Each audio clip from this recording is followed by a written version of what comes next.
ফেসবুকে টুলেটের বিজ্ঞাপন দিয়ে তরুণদের ফাঁদে ফেলছে সুন্দরী তরুণীরা। বাসায় ডেকে এনে আদায় করা হয় মোটা অঙ্কের টাকা। চাহিদা মতো টাকা দিতে না পারলে চালানো হয় অমানসিক নির্যাতন।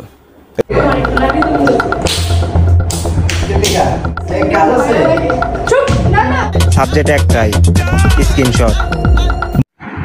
তো কি বুঝলেন বিষয়টা হচ্ছে এই কাজটা কিন্তু স্থানীয় বা বাড়িওয়ালা তারা করে না। এই কাজটা করে ভাড়া নেয়, একটা রুম ভাড়া নেয়। তো ভাড়া দেওয়ার সময় বাড়িওয়ালারা খুব সতর্ক থাকবেন।